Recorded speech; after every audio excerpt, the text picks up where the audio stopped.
Halo, kembali lagi di channel Adriel Story. Hari ini saya akan membuat video tentang pelajaran agama Kristen. Oke, ikutin terus ya. Video ini jangan di-skip. Nah, tentu kita tahu dalam kitab Roma 8 26 ayat sampai dengan 39. Kalian bisa buka Alkitab dan bisa baca dulu ayat ini, Roma 8 ayat 26 sampai dengan ayat 39. Nah, kitab Roma itu di Perjanjian Baru, dan rujukan yang dipakai untuk kitab ini, maksudnya Roma 8 26 sampai 39 ini, rujukan yang dipakai untuk menyatakan bahwa kehidupan kita tidak terlepas dari pemeliharaan Allah. Jadi kata pemeliharaan Allah itu ada istilah yang berkata providensia Allah. Jadi kata providensia itu artinya pemeliharaan Allah. Nah, ada 4 hal kata yang dapat kita perhatikan dari bacaan kita, kitab Roma 8 tadi ayat 26 mulai. Di situ dikatakan ayat 28 ya, bahwa Allah turut bekerja dalam segala sesuatu ya. Jadi di situ ada penggalan kalimat yang berkata Allah turut bekerja dalam segala sesuatu. Perhatikan kata segala sesuatu. Dalam kehidupan manusia, dalam kehidupannya itu sesuatu itu bisa suka, duka, menyenangkan, menyakitkan. Itu ragam kehidupan. Nah, dalam kata segala hal ada kehadiran Allah yang membawa kebaikan. Jadi anak-anakku, ketika berkata Allah turut bekerja dalam segala hal, ya di situ Allah menunjukkan kehadirannya untuk membawa kebaikan kepada umatnya. Kedua, kata mendatangkan kebaikan. Apa yang Allah kerjakan ternyata membawa kebaikan, bukan kehancuran. Membawa kebaikan dilihat dari sudut orang yang mengasihi Allah. Karena asumsinya kalau Allah perlakukan sesuatu kepada orang yang tidak mengasihi Allah, maka itu akan terkesan kejam dan bentuk hukuman. Tapi ketika di tangan orang-orang yang mengasihi Allah, maka hal yang diizinkan itu adalah merupakan karunia untuk mempertajam dan mengasah kedewasaan rohani. Ketiga, bagi mereka yang mengasihi Dia, yaitu bagi mereka yang terpanggil sesuai dengan rencana Allah.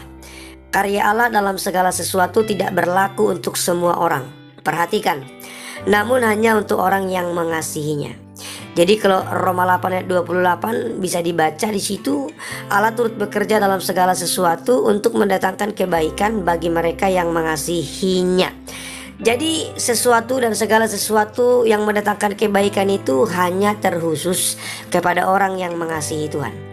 Kalau untuk orang yang tidak mengasihi Tuhan, apapun yang terjadi pada dirinya, dia bisa berasumsi negatif dan berkata itu hukuman Tuhan. Itu berkata Tuhan memberikan atau Tuhan menyatakan. Tapi pada dasarnya saudara-saudara, anak-anakku, hal-hal yang kita lakukan dan hal-hal yang kita alami itu semua dalam izin dan sepengetahuan Tuhan.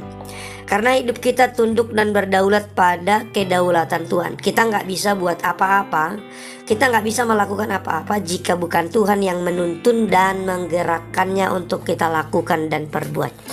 Maka pada pagi hari ini kita bisa melihat bahwa dalam segala momen kehidupan kita bisa melihat Allah turut bekerja di dalam segala sesuatu, dan segala sesuatu itu mendatangkan kebaikan dan khusus bagi orang yang mengasihi Allah. Nah, keempat ayat 29. Ayat 29 mengatakan mereka juga ditentukannya dari semula menjadi serupa dengan gambaran anaknya. Anak Allah adalah tentunya Tuhan Yesus, merujuk pada pengertian bahwa karya Allah tidak berhenti pada membawa kebaikan, namun kebaikan yang membuat mereka yang mengasihinya menjadi serupa seperti Kristus.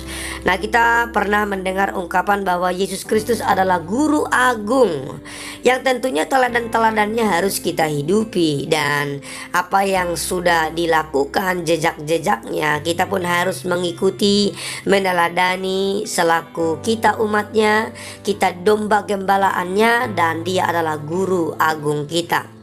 2 Korintus 11 ayat 23b sampai 27 adalah pengakuan Rasul Paulus tentang pengalamannya setelah ia memilih mengikut Kristus.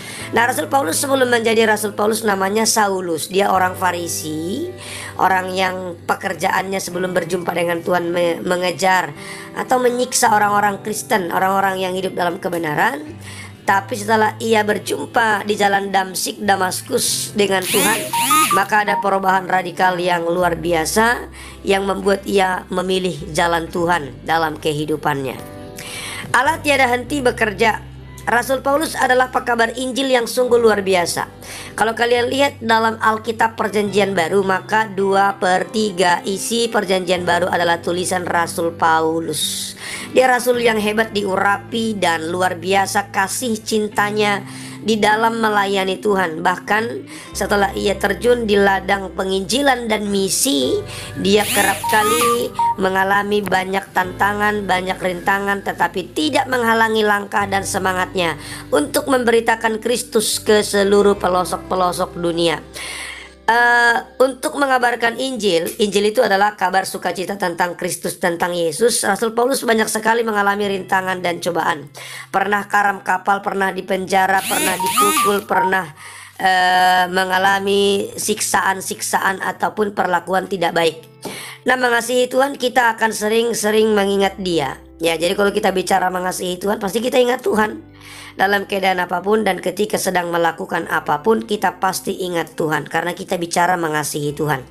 Misalnya bangun pagi, kita ingat Tuhan, kita berdoa pagi, kita bersyukur untuk napas baru dan kehidupan baru yang dianugerahkan kepada kita. Mau makan, kita ingat Tuhan, kita bersyukur, berdoa sebelum menikmati santapan yang dihidangkan oleh mama dan keluarga kita. Kita bisa sekolah, kita ingat Tuhan, karena di masa sulit ini sekarang banyak anak-anak yang tidak bisa maksimal dalam bersekolah.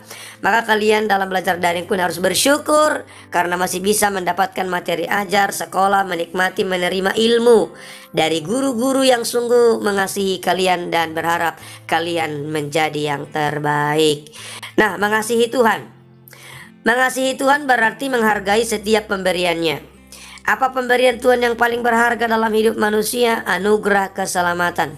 Keselamatan itu apa? Keselamatan itu adalah upaya Allah untuk mengembalikan manusia terhadap rancangannya yang semula. Karena sejak Adam dan Hawa berdosa, gambar rupa ilahi itu rusak oleh dosa. Maka lewat Yesus Kristus, gambar dan rupa itu akan dipulihkan dan sudah dilakukan, digenapkan di Golgota melalui tersalib.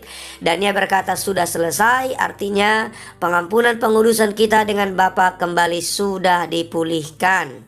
Ada banyak pemberian Tuhan dalam hidup kita. Apa itu? Nafas, kesehatan, keluarga, orang tua, abang adik kakak, dan lain sebagainya.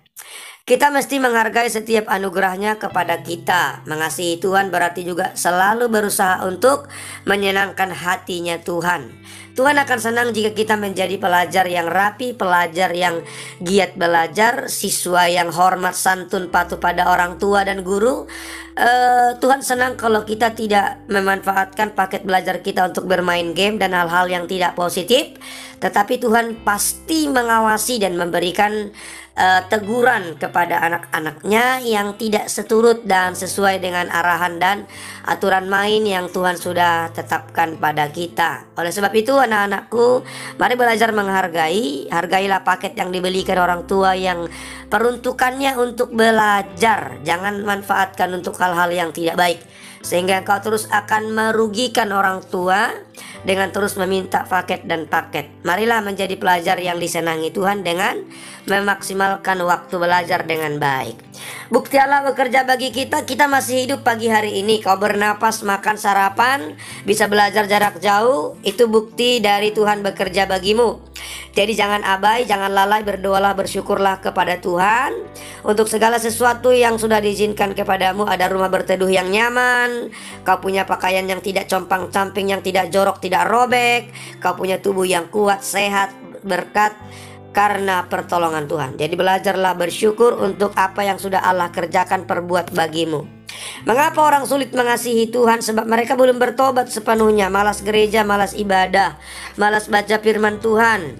ya, banyak main gamenya. Itu sulit itu bersyukur dan mengasihi Tuhan. Mereka tidak mengenal Allah secara utuh dan hati mereka masih tertutup untuk kasih karunia Tuhan. Kenapa tertutup? Tidak ada yang menyingkapkan. Bagaimana tidak disingkapkan? Orang dia malas ibadah, malas doa, sukanya main game, main handphone. Ya, mereka belum merasakan atau menikmati kemurahan Allah. Merasa bahwa apa yang mereka punya dan mereka bisa itu karena kekuatannya sendiri. Ini yang salah. Alkitab kita berkata, terkutuklah orang yang mengandalkan manusia dan kekuatannya, yang hatinya menjauh dari Tuhan. Kau mau jadi anak yang terkutuk atau diberkati? Pilihan pada kamu. Oleh sebab itu diberkatilah orang yang mengandalkan Tuhan. Yeremia 17 ayat 7, yang hatinya melekat kepada Tuhan. Ya, Amsal 1 ayat 7, jangan lupa takut akan Tuhan, permulaan pengetahuan, tetapi orang bodoh menghina hikmat dan didik. Kesimpulan, siswa yang mengasihi Allah maka mereka akan mengasihi kedua orang tuanya, itu pasti. Ya, hormat sama Tuhan berarti dia hormat dulu sama orang tua. Mengasihi kakak dan adiknya, abangnya, mengasihi sesamanya, teman sahabatnya, rajin belajarnya, prestasinya luar biasa, pemurah, tidak pelit, dan tentunya dia takut akan Tuhan. Dia tahu kalau dia belajar, dia tahu kalau dia main game, kalau dia melakukan apapun ada Tuhan yang melihat ke sana. Oleh sebab itu anak-anakku, pada pagi hari ini simaklah materi pelajaran ini, renungkanlah, ambillah hikmahnya, dan semakin dewasalah menyikapi apa yang sudah dianugerahi oleh Tuhan. Tuhan memberkati kalian. Oke, sampai di sini dulu pelajaran agama Kristen yang boleh saya sampaikan melalui video ini. Oke, semoga video ini bermanfaat bagi banyak orang. Terima kasih.